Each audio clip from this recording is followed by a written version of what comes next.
이 시간 저희들이 누가복음 3장을 읽었습니다. 누가복음 3장에서는 이제 예수님께서 성령이 이끌려 세례를 받게 되는 내용이 나오고 있습니다.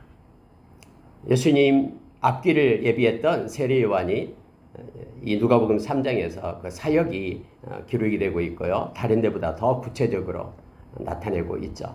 특히 여러분 누가복음에서 이 누가는 그 세례 요한의 등장을 1장에서 그렇게 많은 지면을 통해서 소개했고 3장에서는 진짜 예수님의 그런 앞길을 인도하고 있는지 그가 어떤 광야에서 어떤 행위를 했는지에 대해서 기록을 합니다.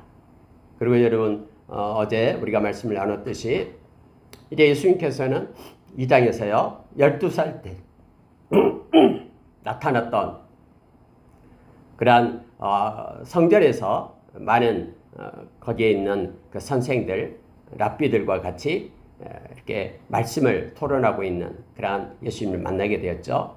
그리고 나서 그의 키가 자라고 사람 보시기에, 하나님 보시기에, 사람 보시기에 그가 사랑스러워 가더라라는 것으로 이제 끝나고 갑자기 이제 30세 정도로 이렇게 넘어갑니다. 그러니까 모든 예수님의 어렸을 때부터 계속해서 자라온 그런 과정을 성경은 적고 있지 않아요. 필요한 것만 우리에게 기록하고 알게 하는 것이죠. 이제 3장에서는 예수님의 사역이 시작이 어떤 식으로 이루어졌는지를 나타내고요. 또 우리가 잘 아는 이제 족보를 읽었습니다만은 이 족보가 기록이 되어 있는 것이 이제 3장입니다. 여러분, 이 누가는 언제나 성령님을 기록하죠. 성령님이 언제나 함께 했음을 나타냅니다.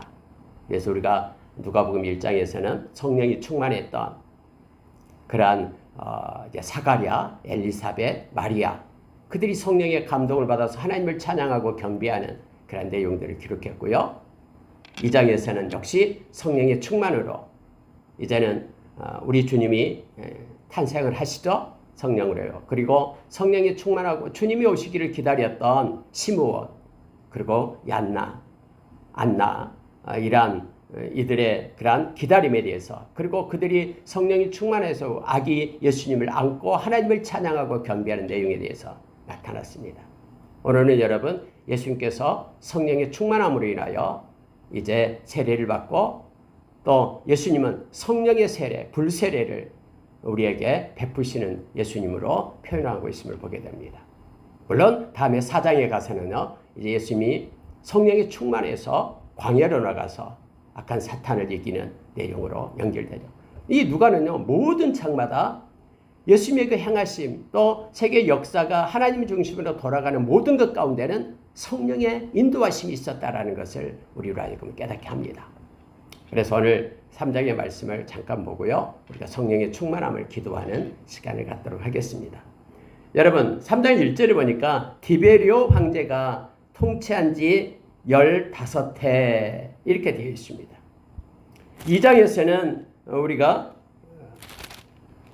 그 아구스도 2장 1절이에요. 가이사 아구스도가 영을 내려 이렇게 천하에다 호적하라 하였으니 이렇게 역사적인 인물을 누가는 정확하게 기록하고 이 시대적인 것을 나타내주고 있죠. 예수님은 역사적으로 이 땅에 오신 분이다라는 걸 나타내요. 아구스도는 여러분 41년간 통치를 했다 그랬죠. BC 27년에서요 AD 14년까지 통치를 합니다. 로마 황제로요. 그리고 이어서 온 황제가 디베리오 황제예요.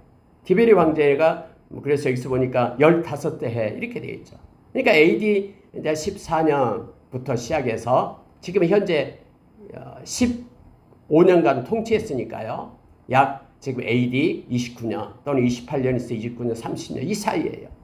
그때부터 이제 우리 주님께서 이제 활동을 하시기 시작합니다. 그래서 성경에는 이렇게 말하고 있습니다. 21절에 보니까요. 23절에 보니까 예수께서 가르치심을 시작하실 때에 30세쯤 되시니라 이렇게 되어 있죠. 그래서 그 시대적으로 그 시대가 맞고 있음을 보게 됩니다. 그러니까 AD 약 29년 아니 28년, 9년, 또 30년 이 경이에요. 자, 여러분 보십시오. 이때에 이제 분봉왕으로 헤롯이 세워지게 되고요. 빌라도가 유다 총독으로 있게 되고요. 그다음에 그의 동생 빌립이 역시 다른 지역 분봉왕이 되고요. 이렇게 쭉 분봉왕들이 나타납니다. 분봉왕이다 그러면은 이렇게 쿼터로 이 땅을 나눠요. 이 네 개의 땅으로 나눠가지고 전체를 다 통치하는 게 아니라 로마의 황제의 위임을 받아서 한 곳 두 곳을 이렇게 통치하는 왕들을 갖다 분봉왕이다. 이렇게 얘기를 합니다. 자, 2절 보시기 바랍니다. 안나스와 가야바가 대제사장으로 있을 때에 하나님의 말씀이 빈들에서 사가랴 아들 요한에게 임한지라. 이렇게 되어 있습니다. 여러분, 세례 요한이 이제 광야에서 외치는 자로 왔는데요. 그냥 자기 마음대로 세례 요한이 외치는 게 아니에요. 반드시 여러분, 하나님의 말씀이 임할 때 그 말씀을 가지고 외치는 겁니다. 오늘 성경에 그렇게 말하고 있어요. 안나스와 가야바가 대제사장으로 있을 그때에 말씀이 임하니까 이 세례 요한이 이 말씀, 하나님이 주신 말씀을 가지고 광야에서 외치기 시작했다라고 성경은 말하고 있습니다. 성경 보십시오. 자, 3절이에요. 요한이 요단강 부근 각처에 와서 죄사함을 받게 하는 회개의 세례를 전파했다라고 말합니다. 그래서 회개하라라고 천국이 가까이 왔느니라라고 여러분 마태복음 3장에서는 세례 요한도 그렇게 외쳤죠. 그리고 역시 예수 그리스도도 회개하라 천국이 가까이 왔느니라 동일한 말씀을 외쳤죠. 세례 요한이 예수님이 세례 요한을 따라한 것이 아니라요. 세례 요한은 그림자예요. 예수님이 오실 길을 준비하는 이들이기 때문에 준비한 이이기 때문에 예수님께서 행하실 일들을 미리 말하고 있는 거예요. 그러면 여기서 보십시오. 회개의 세례를 전파했다. 그래 요단강에 나가서 많은 사람들이 물세례를 받아요. 그러면 물세례를 받으면 죄가 없어집니까? 회개의 세례가 되니까는 죄가 없어집니까? 아니에요. 여러분 이것은요. 다음에 우리 주님의 성령의 세례를 그림자로 말하고 있는 거예요. 그 길을 준비하는 세례 요한은 다음에 올 예수님은 회개와 성령과 불 세례로 너희에게 줄 것이다.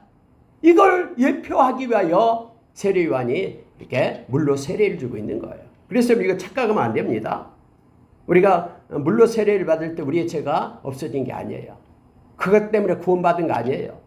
이것은 내가 예수님을 마음속에 진심으로 영접했다라는 표시예요. 사람들 향하여 나는 이제부터는 세상에 속한 자가 아니라 우리 주님과 연합된 하나님께 속한 자라는 그런 표시가 바로 물세례예요. 그래서 여러분 물세례를 받아야지만이 구원을 받고 천국에 간다라는 게 아니고요. 물세례는 내가 진심으로 예수님을 영접해서 이제는 하나님의 자녀가 되었다라는 선포예요. 세상을 향하여. 그래서 여러분 옛날에 노마시대에 핍박되는 때는요. 이 물세례만 받아도요. 붙잡혀 가서요. 죽었어요. 참수형을 당했어요. 왜 네가 예수 그리스도를 섬기냐라는 이유 때문에 그렇게 죽음을 각오하고 물세례를 받았던 거예요. 그래서 여러분 여기서 말하는 거 오해하면 안 됩니다. 회개 세례를 전파하니 할 때는 요한의 세례, 사도 요한의 세례, 요한의 세례를 받으면 우리가 뭐 회개하게 되고 죄가 사함받고 이게 아니라 예수 그리스도의 성령 세례를 예표하고 있다라는 것을 우리가 기억해야 됩니다. 자, 여러분 그러면은 세례 요한은 어떻게 길을 준비하고 있는가? 오히려 세례 요한의 이런 것 때문에 예수님의 사역이 더욱더 미리 이렇게 예습이 되어서 길을 예비해서 예수님의 사역이 힘있게 일어나도록 그렇게 도왔음을 우리는 잘 압니다. 자, 여러분, 요한이 이제 세례를 베풀고 있으니까 물세례를 베푸는 거예요. 많은 사람들이 이제 광야로 나갑니다. 물론 하나님께서 그렇게 인도하시고 성령의 역사하신 가운데 있죠. 그들이 오는 걸 보면서 세례 요한이 이렇게 말합니다. 7절이에요. 독사의 자식들아, 누가 너희에게 일러 장차 올 진노를 피하라 하더냐 하면서 여러분 죄를 회개하지 않으면 하나님의 거신 심판 진노의 잔을 마실 수밖에 없어요. 여러분 우리는 지금 쉽게 생각하지만은 하나님의 심판 때는 무섭고 무서워요. 우리가 너무나 잘 아는 바울 사도가 고린도후서 5장에서 시작하면서 그 그리스도의 심판대를 알고 있기 때문에, 너무나 무섭기 때문에 예수 그리스도를 믿으라라고, 이 복음을 전파하지 않을 수 없다라고 그가 고백하고, 그가 참수형을 당해서 죽을 때까지 그가 복음을 전했음을 우리는 너무나 잘 알잖아요. 여러분, 진짜 무섭습니다. 하나님의 말씀이 기록이 있기 때문에 그대로 되는 거예요. 단지 우리가 생명이 있을 때까지가 우리의 기회예요. 주님께로 돌이키고 돌아올 기회예요. 그래서 아까 우리가 믿지 않는 자를 위해서 우리가 기도했고, 그 기도는 절대 멈춰서는 안 됩니다. 여러분이 알고 있는 그 사람들, 계속해서 마음에 품고 기도하는 그들의 이름을 우리가 계속 기도를 멈추지 말고 하나님 앞에 올리기를 원합니다. 여러분, 그렇게 그 진노를 누가 표현하더냐 하면서 그에게 세례받으러 오는 그들을 향하여 이제 독사의 자식들아 하면서 세례요한이 외칩니다. 8절에 보십시오. 그러므로 회개에 합당한 열매를 맺고 속으로 아브라함의 우리 조상이라 말하지 말라. 내가 너희에게 이르노니 하나님이 능히 돌들로도 아브라함의 자손이 되게 하시리라. 내가 혈통으로 이스라엘 백성이기 때문에 내가 아브라함의 자손이라고 그렇게 속으로 생각하는데 그렇게 여기지 말라라고 얘기합니다. 창세기 12장에 하나님께서 아브라함을 택하고 아브라함이 복이 될 것이라고 말하고, 그때 아브라함하고 약속했던 것이 있죠. 아브라함을 통해서 영원한 그러한 복의 근원 예수 그리스도가 나올 것을 말하고 있습니다. 그래서 여러 사람, 모든 이방 가운데 예수 그리스도를 통해서 아브라함의 그 자손 예수 그리스도를 통해서 하나님께로 이르게 된다라고 선포하고 있는 것이죠. 갈라디아서는 그래서 아브라함의 자손이 누구냐? 혈통으로 이스라엘 백성이 아브라함의 자손이 아니라 예수를 믿는 사람이 아브라함의 자손이다라고, 구원 없는 하나님의 백성이다라고 그렇게 말하고 있는 거예요. 그래서 여러분, 여기서 세례 요한도요, 너희들이 스스로 아브라함의 자손이라고 말하지 마라. 장차 오실 예수님을 영접하는 자가 아브라함의 자손이다라고 말하고 있는 거예요. 하나님께서는 이 돌들로도 아브라함의 자손이 되게 하실 수 있고, 모든 열방 가운데 다 아브라함의 자손으로 예수를 믿고 돌아오게 하실 수 있다라고 지금 외치고 있는 거예요. 구원이 너희에게만 임한 것이 아니라 이제 장차 오실 예수 그리스도를 통해서 많은 만민이 주께로 돌아오는 놀라운 일이 있음을 이렇게 세례 요한이 선포하고 있는 것입니다. 이미 도끼가 나무 뿌리에 놓여 있다. 좋은 열매 맺지 아니하는 나무마다 찍혀 불에 던져지리라. 근데 여러분, 좋은 열매는 나무가 좋은 나무여야지만이 좋은 열매를 맺을 수 있잖아요. 근원이 바꿔져야지만이 좋은 열매를 맺을 수 있죠. 다시 말하면 하나님께로 돌아와야지만이, 예수 그리스도를 믿는 자가 되어야지만이 좋은 열매가 맺을 수 있습니다. 예수님께서도 그렇게 말씀하셨죠. 열매로 그 나무를 안다. 여러분, 우리가 잘 알다시피 무화과에서 포도나무를 맺을 수 없잖아요. 그래서 저와 여러분이 로마서에 보니까 접붙임을 당했다라고 말합니다. 그래서 아브라함의 후손이 되었다라는 거예요. 그래서 저와 여러분을 통해서 하나님께 영광을 돌리는 믿음의 삶을 살아갈 수 있도록 그렇게 하신 것입니다. 우리가 말합니다. 우리가 무엇을 하리까? 라고 말합니다. 그래서 여러분, 세례 요한은 이제 신분이 바꿔지고 아브라함의 자손이 된 사람들, 그 다음에 예수 그리스도를 믿는 사람들은 이렇게 바꿔진다라고 말합니다. 사람마다 다 다르게 지금 말하고 있는데요. 그 중요한 것들을 몇 가지를 얘기합니다. 무리가 와서 무엇을 하리까? 라고 말하니까 11절에 대답하여 이르되 옷 2벌 있는 자는 옷 없는 자에게 나눠줄 것이요 먹을 것이 없는 자는 그렇게 할 것이니라 하고 이렇게 되어 있죠. 여러분, 이 말씀을 보면은 예수님께서 마태복음 25장에서 세 번째 비유 중에 나오고 있죠. 왕이신 예수님이 이 땅에 심판하러 오실 때에 한쪽 오른쪽에는 구원받을 자를 모으고 왼쪽에는 영벌에 처할 자를 모으게 되는데, 예수님이 오셔서 그렇게 말했죠. 오른쪽에 선 자에게 그렇게 말합니다. 너희들은 하나님께서 창세로부터 예비된 그러한 하나님의 기업, 하나님의 거룩한 성에 들어갈 자다라고 말합니다. 그러면서 예수님께서 너희는 내가 이렇게 굶주릴 때 먹을 걸 주었고 목마를 때 마실 걸 주었고 하면서 쭉 6가지를 나열을 합니다. 옥에 갇혔을 때에 돌보았고 나그네 되었을 때에 돌봤다라고 말하고 있죠. 이게 그들이 말하는 거예요. 우리가 언제 그랬습니까? 우리는 그런 적이 없습니다.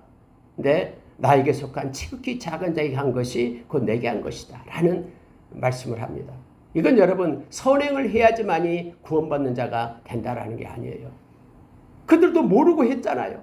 그러니까 뭐냐면요, 아브라함의 후손에 대해서 디도서 2장 14절의 말씀처럼 예수님께서 십자가에 못 박혀 죽으신 이유가 하나님이 기뻐하는 선한 일을 많이 하는 그런 하나님의 백성으로 세우기 위함이다라고 말해주고 있죠. 이미 예수 그리스도를 통해서 하나님의 자녀된 백성은 이 근본이 바뀌어졌기 때문에 이제 옮겨 심어졌기 때문에 하나님이 기뻐하는 일이 그러한 열매들이 삶 가운데 맺혀지고 있다라는 거예요. 그런데 그 맺혀진 열매들이 여기서 나타나는 것이 첫 번째가 뭐냐면 섬김이에요. 섬김.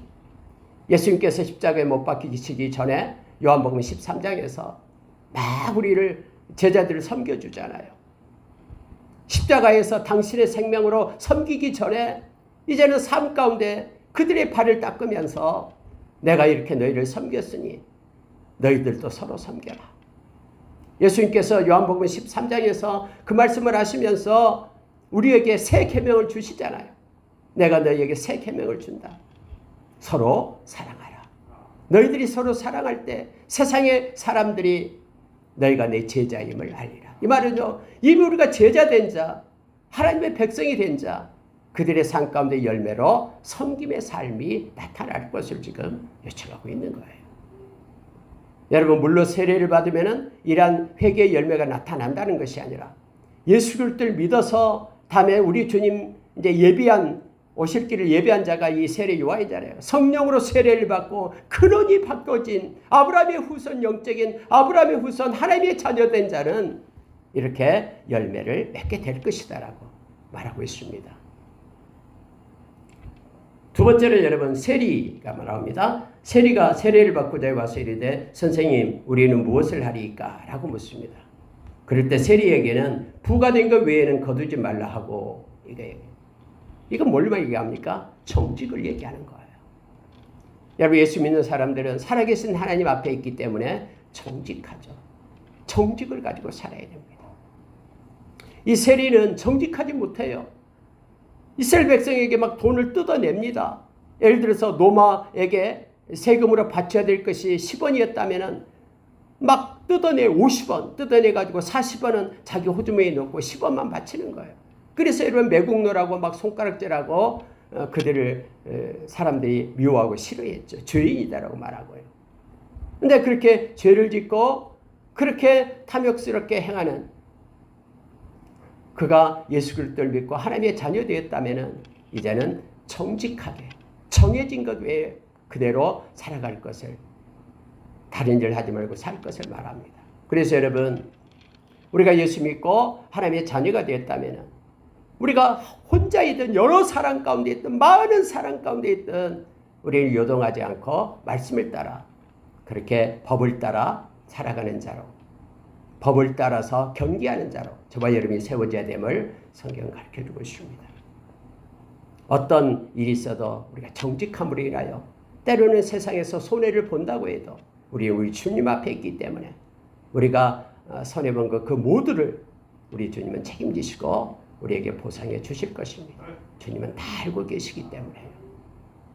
많은 사람이 그 길로 간다고 해도 저와 여러분은 말씀이 아니면 멈춰 섭시다. 설사 혼자 남아서 하나님께 예배자로 선다고 해도 하나님의 말씀 가운데 있는 정직을 따라서 살아가는 저와 여러분 되기를 예수의 이름으로 축원합니다. 그리고 여러분, 군인들이 왔어요. 군인들이 힘이 있고 권세가 있죠. 그들이 물어서 말합니다. 우리는 무엇을 하리이까? 이르되 사람에게서 강탈하지 말며 거짓으로 고발하지 말고 받은 금료를 족한 줄로 알라 하니라. 힘이 있다고 더 자기 걸 챙기기 위하여 강탈하고 또 속여서 거짓으로 빼앗고 이런 일을 멈춰라라고 말하고 있습니다. 그리고 자기가 받은 것을 자족하고 만족해라라고 말합니다. 여러분, 예수 믿는 사람에게 특징은요, 감사합니다. 우리가 진짜 마음에 자족하는 마음이 없다 그러면은, 늘 다른 것을 부러워하고 악인의 형통함을 부러워하면서 산다 그러면은 우리의 마음에 평안이 없고 또 불평과 원망 가운데 있게 될 겁니다. 하나님, 왜 나는 이렇습니까? 저 사람은 저런데 하면서 불평 대신에 내가 가지고 있는 것을 감사로 먼저 기도를 시작해 보십시오. 내가 가진 건강에 있어서 이 새벽 미명에 일어나 하나님 앞에 예배할 수 있는 것을 감사합시다. 영원히 지워지지 않는 하나님 앞에 예배하는 것은요, 지워지지 않습니다. 우리 하나님 앞에 섰을 때에 잘했다 칭찬받을 일입니다. 영과 진리로 하나님 앞에 예배할 수 있다는 것, 우리가 말씀을 읽을 수 있고 깨달을 수 있고 기도할 수 있는 특권을 가졌다는 것, 이것에 대해서 감사하며 자족하는 마음을 먼저 가집시다. 그러면 여러분, 하나님께서 많은 것들을 우리에게 맡겨주실 것입니다. 디모데전서 6장 5절 이하에서 이 세상에 우리가 살아가는 동안 공급해 주시는 분은 우리 주님이십니다. 그리고 떠날 때에 다 우리는 내려놓고 주님 앞에 가게 됩니다. 그래서 악인이 아무리 부를 누리고 권세를 누리고 산다고 해도 그들은 심판의 자리가 준비되어 있다라고 성경 말하잖아요. 그들을 부러워할 것이 아니라 하나님이 주신 것에 감사함으로 복을 세어보면서 찬양하고 기뻐하며 하나님께 영광 돌리는 우리가 되기를 원합니다. 이처럼 여러분, 다음에 성령의 세례를 받고 이제 예수 그리스도가 주신 마음의 문을 열고 예수님을 영접하고 하나님의 자녀가 되면은 그의 열매들이 나타나는데, 섬김의 열매가 나타나고요, 정직의 열매가 나타나고, 그리고 이제는 감사하며 자족하는 그런 열매들이 있다라고 말합니다. 여러분, 이것은 우리가 데살로니가전서 5장 18절에서 우리에게 말해주죠. 항상 기뻐하라, 쉬지 말고 기도하라. 16절 17절 말하고 17절 18절에서는 범사에 감사하라. 이는 우리 주 예수 그리스도 안에서 우리를 향하신 하나님의 뜻이니라 라고 말합니다. 그래서 우리가 하나님 안에 있는 예수 그리스도의 사람들, 자족하고 감사하는 법을 우리가 배우고, 그래서 늘 삶 동안에 감사로 하나님을 찬양하는, 노래하는 저와 여러분의 삶이 있기를 원합니다. 여러분, 세례 요한은 이처럼 말합니다. 이제 자, 사람들이 이렇게 말하니까는 그렇게 말하고, 그들의 마음 가운데 혹시 그리스도 아닌가? 아니, 저 세례 요한이 광야에서 외치고 있는데 이런 말을 하니까 혹시 그리스도 아닌가? 라고 마음속에 생각을 하는 거예요. 근데 여러분, 하나님께서는 세례 요한의 입술을 통해서 이렇게 말합니다. 자, 16절입니다. 요한이 모든 사람에게 대답하여 이르되, 15절에서는 그리스도가 그리스도신가? 라고 심중에 생각하니까 또 많은 사람이 당신이 예수 그리스도예요? 라고 물었어요. 다른 성경에 보니까. 그러니까는 그가 심중에 그렇게 생각하고 말하는 이들 향하여 이렇게 대답합니다. 나는 물론 너희에게 세례를 베풀거니와 나보다 능력이 많으신 이가 오시나니 나는 그의 신발끈을 풀기도 감당하지 못하겠노라. 여러분, 신발끈을 이렇게 푼다라는 것은 노예가 하는 일이에요. 노예, 종이 하는 일이에요. 나는 그리스도와 비교한다면은 나는 완전히 노예다라는 거예요. 그의 신발끈만저 풀 그런 능력이 없고 신분이 아니다라고 말하고 있습니다. 그래, 다른 성경에는 나는 낮아져야 되겠고 그분은 높아져야 된다라고 외쳤던 그런 세례 요한의 모습을 우리가 만나게 됩니다. 그러면서 이 말씀을 해요. 그는 성령과 불로 너희에게 세례를 베푸실 것이요 라고 말합니다. 내가 물로 세례를 지금 베풀고 있는 것은, 이것은 예표고 다음에 오실 분이 있는데, 그리스도가 오시는데 그분은 성령으로 세례를 줄 거라고 말합니다. 다시 말하면은 우리가 예수님을 영접하면 우리 가운데는 성령이 임재해 계셔요. 이게 성령 세례예요. 우리가 느끼든 느끼지 않든 우리는 성령을 가진 사람이에요. 진심으로 예수님을 영접했다면. 그래서 여러분, 고린도전서 3장 16절에서 너희가 성전인 것을 알지 못하느냐? 너희가 너희 안에 성령이 계시는 것을 알지 못하느냐? 라고 말합니다. 우리에게 성령이 없다 그러면은 우리는 로마서 8장 9절의 말씀처럼 그리스도인이 아니다라고 얘기합니다. 이 성령님께서 예수님과 함께 영원한 하나님의 나라를 상속받을 상속자의 증인이 된다라고 우리에게 말해주고 있죠. 우리에게 성령이 없다 그러면 우리는 절대로 하나님을 아빠 아버지라고 부를 수 없습니다. 입술로 부른다 그러면 마음으로 부르지 않고 있다면 그건 가짜겠죠. 거짓으로 포장할 수 있지만 진심으로 마음에 하나님 아버지, 아빠 아버지라고 부르는 것은 성령님께서 우리 가운데 있는 것이고요. 예수님을 나의 주님, 주님, 주님 이렇게 부를 수 있는 것은 바로 성령님이 우리 가운데 있는 것이다라고 성경은 우리에게 증언해 주고 있습니다. 성령이 아니고서는 성경을 읽을 수가 없어요. 깨달음이 없기 때문에요. 성령이 아니고서는 우리가 한마디도 기도할 수가 없습니다. 속에서 밀어내고 있습니다. 성령이 아니는 것은 성령께서 기도의 영이시고 성령께서 말씀을 쓰신 성령님이시기 때문에 말씀 가운데 우리를 인도하신 분이 성령님이시기 때문에 예수님을 진심으로 영접한 사람은 성령님이 계십니다. 이게 성령 세례예요. 물론 성령 충만하고는 다르다 했죠. 성령 충만함은 그러니까 나의 임의로 나의 뜻대로 해내는 것이 아니라 이제 성령께서 인도하시는 삶을 살아갈 수 있는 것은 성령의 충만입니다. 그래서 우리는 성령 세례 받은 사람은 성령의 충만을 위하여 기도해야 됩니다. 성령 세례를 받지 않는 사람은 성령의 충만함을 가질 수가 없어요.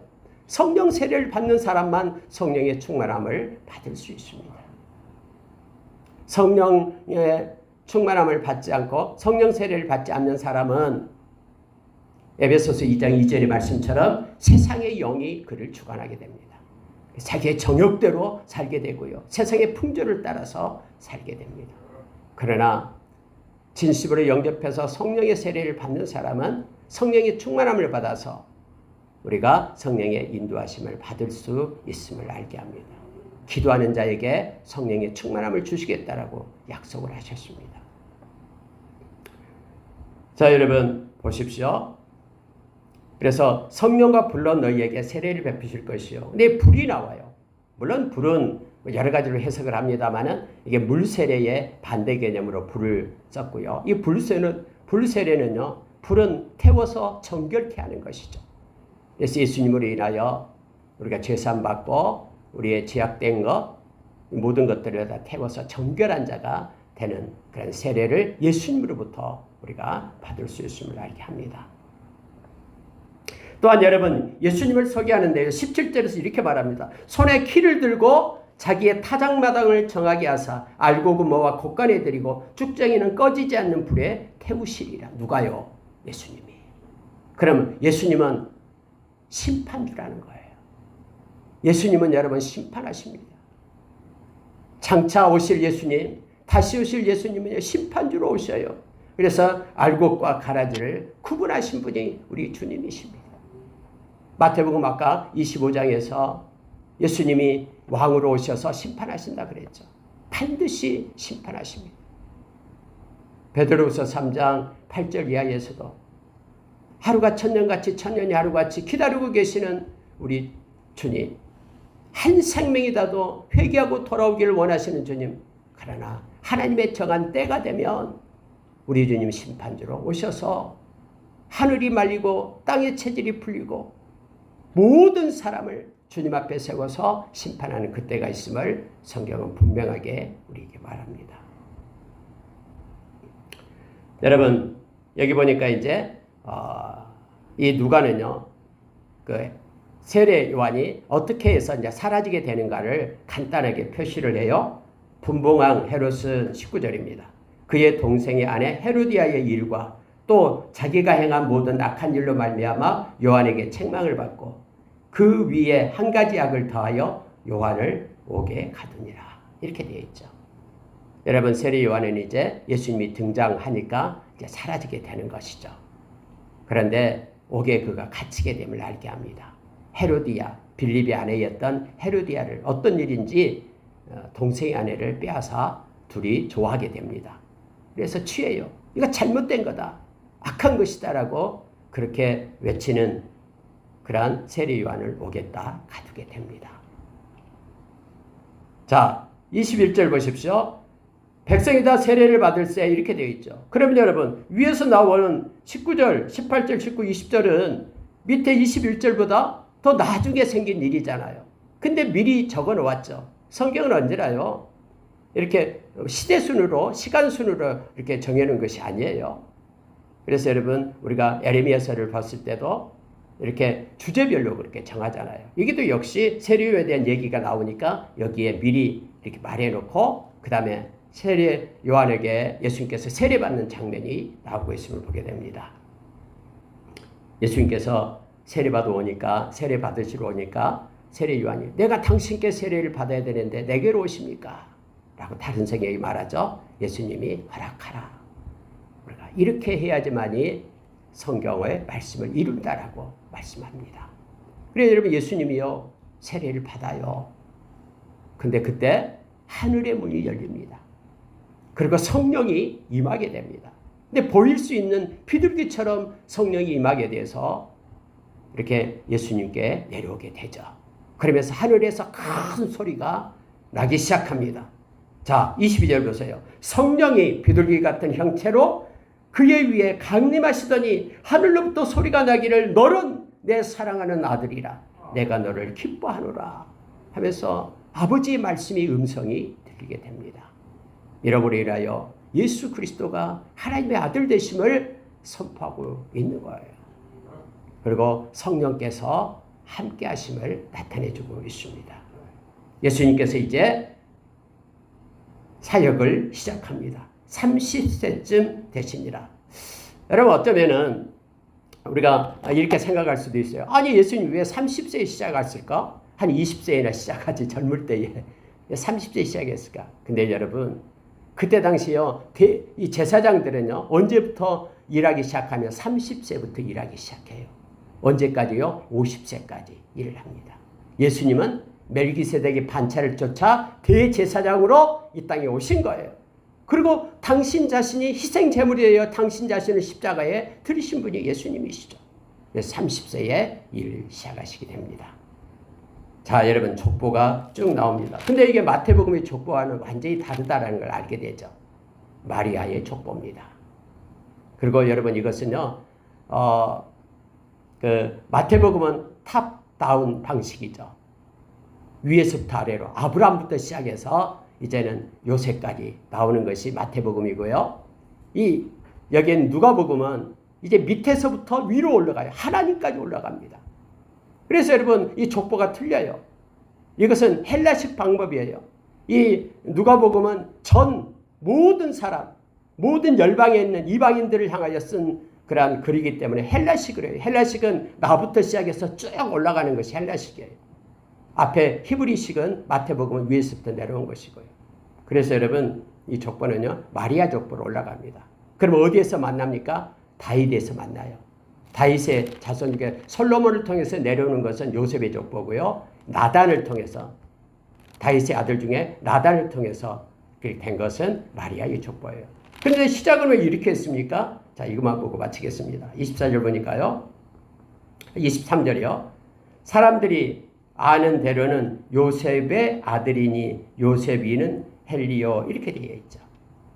여러분, 있어요. 요셉의 아들이니 이렇게 되어 있을 때 이 요셉은 바로 마리아의 남편을 얘기하죠. 그래서 이 요셉은 마리아를 그때 낳을 때 남자를 통해서 말하기 때문에 마리아 대신에 요셉을 쓴 거예요. 그리고 이제 그 위로 헬리오, 마시오 해서 레이오 쭉 올라갑니다. 그렇게 해서 아브라함까지, 다윗, 아브라함까지 올라가요. 그래, 다윗 위로는 똑같아요. 왜냐하면 다윗에서 나눠졌기 때문에. 다윗에서 솔로몬하고 나단하고 나눠졌기 때문에 다윗 위로는 똑같은데 아브라함까지 올라가고 이제는 아담까지 올라가고, 그 모든 것의 근원은 하나님으로부터 나왔다 해서 하나님을 끝에다 두고 있습니다. 그래서 여러분요, 많은 열방, 그런 노마의 사람들이 이 말씀을 읽고, 우리도 역시 하나님에 의해서 창조된 피조물이구나 라는 것을 깨닫게 하고 예수 그리스도를 받아들이게끔 하기 위한 이런 족보가 기록되어 있음을 보게 됩니다.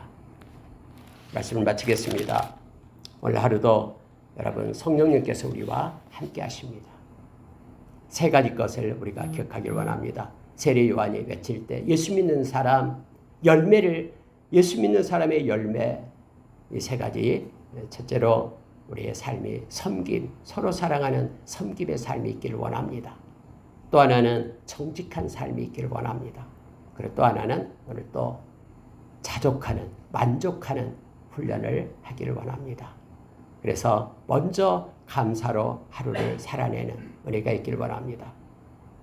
여러분, 우리는 여러 날을 한꺼번에 사는 자가 아닙니다. 하루하루 살아가는 자입니다. 오늘 하루도 하나님의 은혜 가운데 감사로 살아가는 귀하고 복된 날 되기를 예수의 이름으로 축원합니다. 기도하겠습니다. 하나님 아버지 감사합니다. 하나님의 은혜가 우리 가운데 있어서 영적인 아브라함의 후손으로 우리를 불러주셔서 고맙습니다. 우리가 예수님을 진심으로 이 시간에 영접합니다. 나의 구주 나의 하나님으로 영접합니다. 하나님의 성령께서 임재해 주시고 성령의 세례로 우리를 붙들어 주심을 믿습니다. 불 세례를 우리에게 주셔서 죄하고 냄새하는 우리의 모든 것들이 정결하게 되고 아버지 하나님 깨끗한 마음으로 주님을 섬김으로 주님과 연합되고 하나님의 동행하는 자로 우리를 세워주시옵소서. 하나님, 우리가 육신의 정욕을 따라 사는 자가 아니라 성령을 쫓아 사는 거룩한 무리로 하나님 우리를 세우시고 인도하여 주셨길 원합니다. 하나님 아버지, 우리와 함께 하심에 감사합니다. 오늘도 성령의 충만함을 주시옵소서. 그래서 아버지 하나님, 성령 안에서 아버지 하나님 우리가 열매 맺는 자 되기를 원합니다. 섬기는 자로 세워주시옵소서. 하나님, 우리를 정직한 자로 세워주시옵소서. 하나님, 우리가 매일 감사하면서 자족하면서 하나님을 찬양하는 자로 하나님 우리를 세워주셨길 원합니다. 하나님, 우리를 하나님의 백성으로 구원해 주시기 위하여 하나님께서 우리를 부르시고 하나님 아시고 하나님 아버지 의롭다 하시고 하나님 영화롭게 하시며 세워주심을 믿습니다. 연약한 우리의 믿음 위에 하나님 아버지의 믿음의 성숙을, 아버지의 영적인 성숙을 우리에게 더해 주시옵소서. 하나님 오늘도 함께 하여 주시며 하나님 영광 받아주실 줄 믿습니다. 주님께 감사드립니다. 예수님 이름으로 기도합니다. 아멘.